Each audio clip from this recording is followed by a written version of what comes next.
Welcome back to the Coco Swatches YouTube channel. If you are new, my name is Ofune and I created this platform called Coco Swatches where I like to swatch things on deeper and darker skin tones like myself. And if you are returning, welcome back. Thanks for watching. Thanks for sticking with me on this YouTube thing. So today we're going to talk about one of my favorite topics, bronzer. I feel like I've been searching for bronzers for years now, written articles about it, done swatch compilations about it, done it all really. So you know, Fenty again changed the game, dropped bronzers in 8 shades and really made people sit up and, you know, do what they do. So today we're going to talk about the Fenty bronzers. We're going to talk about what bronzers are currently on the market for darker skin, what's the difference between bronzer and contour, and at the end of the day, do we even care? All that good stuff. So, and swatches, of course. So if you're interested in all of that, please stay tuned and keep on watching. So just for reference, here's what I look like with my base makeup done, but nothing on the cheeks. So this is what I look like before I start applying anything to that area. To start off, I'm taking Coco Naughty and I'm using the 190 bronzer brush from Fenty. I love this brush because it literally just hugs the place. I love this brush because it literally just hugs the place. I can't say this phrase. What I was trying to say is that it hugs your cheek in the exact right place. So that's Coco Naughty. It's subtle but still giving me a very fresh and warm look, and that's the side by side. So hopefully you can kind of see that you know, that cheek area is just a little bit more intense. So you just saw me apply Coco Naughty to the sides of my face. I feel like this is a great bronzer shade for me. For reference, I am the shade 445. And I just feel like this bronzer just gives me the perfect shade of brown. It is warm enough to create some kind of effect on the face, but it's not too red, it's not too neutral. So like I said, for reference, I'm 445. I heard some people saying that they didn't think they could use Coco Naughty and they were kind of in the mid 400s. Do not be fooled by the color of the pan. This bronzers in general are going to swatch a lot lighter than they actually apply. I'm like trying to find it down here. When you go in the store and swatch a bronzer, you shouldn't just go like, oh, I can't see it. Like, make sure you really like rub it in. And this bronzer in particular is very buildable, so really rub it into your skin and see how it layers before you make a decision on which shade to purchase. Now I'm gonna go in with Mocha Mommy, just for reference, just to show you all what it looks like. So for like a normal, really, actually I wouldn't say a normal day. I think I actually really prefer Coco Naughty to Mocha Mommy, but if I did want to, you know, spice things up, intensify things, build it up, take things to the next level, I would definitely go in with Mocha Mommy. And like I said, I love this this bronzer brush. Honestly, like if you get anything, if let's say the Fenty bronzers don't work for you, get this brush though. Like this brush for real, like it's just, honestly, it's just perfect.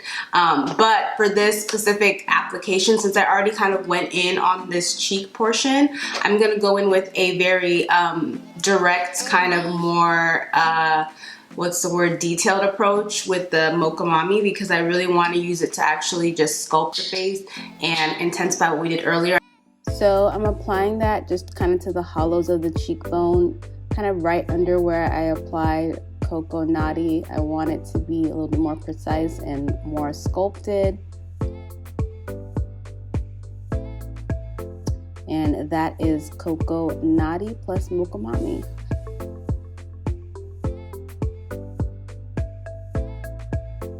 Hopefully you can see the difference between Mocha Mommy and Coco Naughty. For those, again, I'm 445, and I really feel like you can use both of them if you are my shade, or even maybe 450. Again, do not be afraid of the color that the product is in the pan. So y'all just saw me apply the Fenty bronzer in 2 different ways, in a very kind of more messier way, or more, I don't know what the word is, but the bigger brush, and then the more kind of detailed way with the smaller brush. So now I want to quickly go over contour versus bronzing. So this MAC palette specifically, it's called the what is this called? Studio Fix Sculpt, Shape, and Contour palette. This palette is a great representation of the difference between contouring and bronzing. I'm gonna put some clips that I took yesterday for IGTV, which kind of demonstrate that a little bit further. But literally you can see in the pan, typically, and I say typically because, you know, there is no rules in makeup. I wanna just point that out, like I know, but whatever the makeup gods deemed as a contour shade in the beginning or whatever was something like this. So this is called shadowy. It's literally supposed to be creating a shadow on the face to kind of sculpt and pop those cheekbones out to really give you that chiseled look. This is definitive, which is more of that warmth, those red brown tones, which really gonna kind of illuminate, accentuate the cheek in a kind of a more different way. Not so much of a chisel, but just kind of like a, it's there, it looks good, you look fresh. And so that's kind of the difference. And hopefully that makes sense and you can kind of see it on the screen. But again, at the end of the day, makeup is supposed to be fun. There are no rules. Typically for darker skin tones, whenever, at least I'll speak from my personal experience, when I've encountered contour shades, they're usually in the middle somewhere. So they're not super ashy, but they're not really warm. They're kind of like a neutral brown. And that's kind of the world or the lane that most of us are comfortable in, is that kind of neutral brown shade. So before we get into the last topic that I want to talk about, I'm going to quickly just finish my face and we'll get right back into it.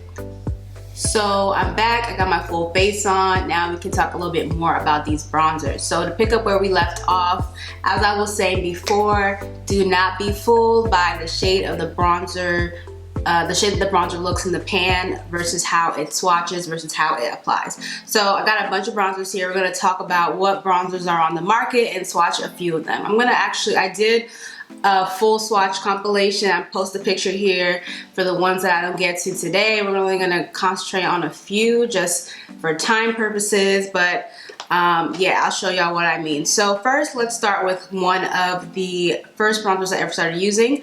This is the Eben bronzer from Marina Beauté. They're a Swedish brand.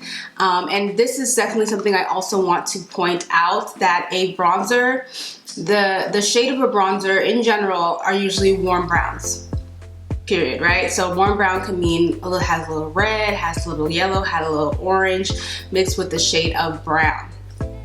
My stomach is growling. I'm hungry, y'all. So basically, you know, there's a lot of face powders that come in warm brown. There are blushes that come in warm brown, and these products can also be used as bronzer. If you have, or let me speak for myself, I watch a lot of YouTubers with lighter skin tones that use bronzer, use that MAC Mineralize Skinfinish powder as a bronzer, and I use that to set my face. So it's very kind of lightweight, not very pigmented. And so the point I'm trying to make is that pressed powders can also be bronzers, not supposed to be super pigmented, have kind of those brown tones. So when I first got this, they sent me this in PR, and I was like, oh my gosh, like this would be a perfect bronzer. And the more and more started using it and calling it bronzer, they started calling it bronzer too, because it really is a great bronzer shade for deeper skin tones. So if you ever go to their site, it is going to be listed as a pressed powder, but I use it as a bronzer. So it does look pretty red, but let's see, hopefully you guys can see that. I don't mind. Now see, like when I first just do this initial swatch, hopefully you guys can see it looks pretty like brick red, but as I blend it in, it kind of you can see it's more of a brown, like tan bark. I don't know, y'all had tan bark in your playgrounds? It's kind of what it reminds me of. Bark, so it's like bark. So yeah, so that's like one of my first bronzers. And when I did this video last year, I think it was like a year and some change ago, that's the bronzer that I demoed, because that was really the bronzer that I used every day. Another bronzer that I grew to love was this Bobbi Brown one in the shade Deep. Now this is again a bronzer that doesn't look very dark in the pan, but when I swatch it, and I hope y'all are seeing this. I do not have a monitor at the moment, but when I swatch it, it gives like, it's kind of like cocoa nutty. It just gives this kind of nice warm brown effect when it's blended in, and I'm not sure if y'all can see that, but if not, the picture is gonna be on the screen somewhere of my arm. But this bronzer is actually one of the second bronzers that I found that I really love. It's not like super pigmented. It's not gonna give you something super chiseled and sculpted, but it brings warmth to my face, and I really like the effect that it gives me. So let's talk about the Fenty bronzers, because I think that's what a lot of y'all are here for. The Fenty bronzers, my opinion on them. I really feel like I want to give props to a brand that was kind of, I feel like, the first to ever say, you know what, we think that people with deeper skin can use bronzer, and this is the way that we've interpreted that. You know, I know that Guerlain has had a deeper bronzer that people have used for a lot of years, but you know, it's discontinued. CoverGirl Ebony Bronze is another one, but I feel like the difference between the way Fenty does a lot of things and the way some of these other brands do these things is that they actually are intentional about their marketing and the way that they want to tell the story of their products. It's one thing is to create a product for a deeper skin tone and just kind of throw it out there and say, okay, it's there. But if you know, the people that the product is catered toward don't know about it, you know, it's kind of a useless launch, in my opinion. You know, if the person can't go in a store and buy it, or you know, if the person, there's no kind of marketing or any kind of, there's just no way for the person to discover that it exists, there's no point in the launch to me. So I feel like Fenty is like one of the first brands that's like, you know, we're gonna give you video instruction, we're gonna give you 8 different shades and show 8 different like, you know, shade ranges of people that they can use bronzer. I feel like that's really cool, that's really amazing. Now, you know, at the end of the day, makeup is supposed to be, you know, fun and for you. So there's nothing that says that this bronzer must work. You know, for some people they don't like it. Maybe it's too red or too neutral, etc. And that's completely fine. And I've also heard critique that some of the darker 400s feel like it's not dark enough to sculpt with. That's a completely valid critique. I feel like with every launch, you know, there's room for growth, room for critique, but I do feel like this is a great start, and it was a really exciting launch for me personally, as someone that's like a bronzer aficionado, obsessor, I don't know what kind of word you want to use. So that's on that. Now, for me, I'm 445. I really feel like some people were expecting different things from bronzers. For me, bronzers bring warmth to the face. If I want to sculpt the face like super like chiseled, I'm going to use what I showed earlier, like a contour powder or something more neutral. Typically for darker skin tones, we are sold contour powders that are in the middle. They're not too neutral, not too ashy, but you know, they're nice kind of neutral brown, and they give us, you know, the definition that we're looking for. If that's what you're looking for a bronzer, you probably won't like bronzers in general. Bronzers are really going to be more subtle and a little bit warmer. So for some people, they might want a red bronzer because for them that's what complements their skin tone and their undertones. For some people, red is going to be too muddy or etc. So just keep that in mind when looking at the bronzer category as a whole. So yeah, got lost in thought there talking about Fenty and bronzer. So let's just quickly finish up. I want to call out Prime Beauty. This is one of the very first indie brands that I came across that was kind of like, you know what, I don't see any bronzers for deeper skin tones, you know, in this space, so why don't I make my own? So I thought that was really dope, really cool. They actually, I feel like, have one of the deepest bronzers on the market right now. It's called Chocolate Liddy. It'll be somewhere on the screen, but I'm gonna swatch the one that I wear, which is Bronzeville, and I know it's hard for y'all to see, but it's on the screen already, but let me just try to do a live demo. Again, like when I swatch bronzers, I'm rubbing it in, because how it just applies with one kind of swipe is not really how it's gonna look on the face. But this is one of the, probably in my top 5 right now of bronzers. It's one of my favorite shades. It's like neutral warm. I don't know, that's how I describe a neutral warm brown, and it's kind of just perfect for me. Definitely props up to Prime Beauty. If you haven't, checked them out. And if you're looking for a deeper bronzer than maybe some of the ones you've seen, definitely check out Chocolate Liddy. So yeah, and last but not least, let's discuss. So we have a wild card. We have Hoola bronzer by Benefit. I'll be honest, when I saw Benefit launch the bronzer, I was kind of like, okay, well, you know, it's been like a really long time. Like, do we care that Benefit's launching deeper bronzers? But, you know, I was still kind of intrigued because their Hoola bronzer is so like kind of unanimously like the best bronzer for lighter skin tones. So I was kind of like, let me just see what's up. Like, I don't know, I have very mixed feelings sometimes when brands, you know, decide that, or I don't know what the right, I don't want to sound condescending or whatever, but you know, I have mixed feelings when brands kind of make the move towards being diverse. You know, I think we're obviously all learning, we're obviously moving to a place as an industry where we want to be more diverse. So, you know, as brands, I know that they have to take the steps, but I guess it's the way that they move. Some of these brands are moving that kind of makes me pause before I kind of get excited or, you know, applaud any of the efforts, because some of the brands, the way that they move, you can tell it's not genuine. You can tell it's just a money grab. Some brands are like, and you know, brands are made up of people. So there could be people within a brand that really want to move forward with an initiative, but for whatever reason, it's been stopped for, you know, years and years. So who knows, you know, I can't say that Benefit hasn't wanted to make darker bronzers, but now that the industry is shifting, there was finally an opportunity for them to launch them. So I'm just, for now, you know, I don't think that Benefit is necessarily known for their like foundation shade range or anything. I feel like it's pretty poor actually.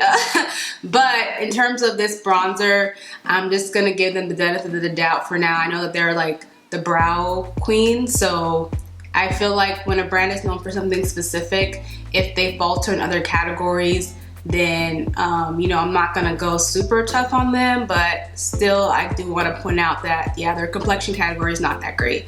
But all that to say, I was intrigued by their Hoola bronzer and I was pleasantly surprised. So I picked this up in Toasted. This is the deepest one they offer and it's actually pretty dark. So this one has a little brush, and so I guess I'll just demo it with the brush over here. But as you can see, it starts off like kind of like this brick red, but as I blend it in, it gets actually pretty deep. And I've tried it on and I actually really like this shade. Like, you know, this is actually gonna make it into my, you know, top 5 bronzers too. Like this is, it's like another like deeper, it's more on the neutral side. So if you are looking for something warmer, you may not like it, and it's pretty deep. So it's also like used with caution. I didn't pick up caramel, but now I'm feeling like I should go do that because I didn't think that this one was gonna be this dark. So yeah, Wildcard Hoola Toasted bronzer is kind of cool, kind of dope. If you're looking for another bronzer that's new on the market, check this one out. So yeah, I think that's all I have for y'all today. I hope that this discussion was helpful. Difference between bronzers and contours, the different, you know, the application of the Fenty bronzer. Apologies, my camera was tripping. Some of the footage got cut off, but hopefully you saw how I apply Coco Naughty. If you are my shade, you can wear Coco Naughty. 445 is my shade, and I can wear Coco Naughty. I feel like it's one of, again, my top. It's honestly, it's perfect. I really like that shade for me. And maybe it's just because of my personal preference of the way I wear makeup, but I love that shade. So don't be afraid of how it looks in the pan versus how it looks on the face. So yeah, I hope it was all helpful. Let's just have a discussion. You know, do you feel like you need bronzer? Do you use certain products like a pressed powder or a blush as bronzer? Let me know in the comments below. Let's talk. Thank y'all so much for watching. If you like what you saw today, feel free to hit that little like button and subscribe to this channel for more videos. All right, I'll see you in the next one. Thanks. Bye.